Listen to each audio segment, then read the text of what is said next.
ప్రజాస్వామ్యాన్ని కాంగ్రెస్ ప్రభుత్వం ఖూని చేస్తుందని మాజీ మంత్రి హరీష్ రావు అన్నారు.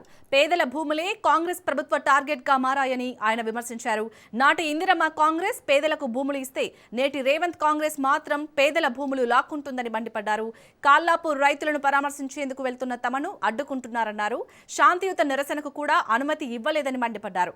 ఇలాంటి చర్యలు ప్రజాస్వామ్యానికి విరుద్ధమని ప్రభుత్వం తన వైఖరిని మార్చుకోవాలని ఆయన డిమాండ్ చేశారు. పరిస్థితి ఎట్లా ఉందంటే పిచ్చోడు చేతిలో రాయిలాగైపోయింది తెలంగాణ రాష్ట్రం. ఇవాళ తెలంగాణ రాష్ట్రంలో ఈ రేవంత్ రెడ్డి ఎప్పుడు ఏం చేస్తాడో అర్థం కాదు. పొద్దున నిద్రలో కలలో ఏదొస్తే ఉదయాన్నే అది చేసే కార్యక్రమం కనబడతా ఉంది. హైడ్రా పేరిట పేదల గుడిసెలు కూల్చే ప్రయత్నం చేసినాడు. ఒకసారి ఇప్పుడు మూసీ పేరిట అపార్ట్మెంట్లు కూల్చే ప్రయత్నం చేస్తా ఉన్నాడు. యూనివర్సిటీ భూములు లాక్కుంటా అని చెప్పి అటు ఉర్దూ యూనివర్సిటీ మీద, ఇటు సెంట్రల్ యూనివర్సిటీ మీద, అటు అగ్రికల్చర్ యూనివర్సిటీ మీద పడి యూనివర్సిటీ భూములు లాక్కునే ప్రయత్నం చేస్తుంటాడు. నిన్న చూసాం వ్యవసాయ market committee fruit market land కూడా ఇలా దాన్ని కూడా తన అనుయాయులకు పారిశ్రామికవేత్తల పేరిట కట్టబెట్టే ప్రయత్నం చేస్తా ఉన్నాడు. ఇవాళ లగచర్ల చూశాం.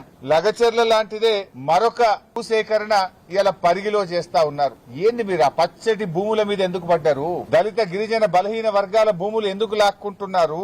ఇలా ఇది భూసేకరణ కాదు, ఇది దళిత బలహీన వర్గాల ప్రజల మీద దండయాత్ర చేస్తున్నది రేవంత్ రెడ్డి ప్రభుత్వం. కాంగ్రెస్ అధికారంలోకి వస్తే ఎస్సీ ఎస్టీలకు అసైన్డ్ భూములకు పట్టాలు ఇస్తాము అని చెప్పారు. పట్టాలు ఇవ్వడం మాట దేవుడెరుగు గాని ఉన్న భూములు లాక్కుంటున్నారు. కానీ దళిత గిరిజనుల భూములే లక్ష్యంగా పెట్టుకుని టార్గెట్ గా ఎక్కడ ఎస్సీ ఎస్టీ బీసీల అసైన్డ్ భూములుంటే అక్కడ ఇండస్ట్రియల్ నోటిఫికేషన్ ఇస్తా ఉన్నారు. ఇవాళ రేవంత్ రెడ్డి పరిస్థితి ఎట్లా ఉందంటే పిచ్చోడు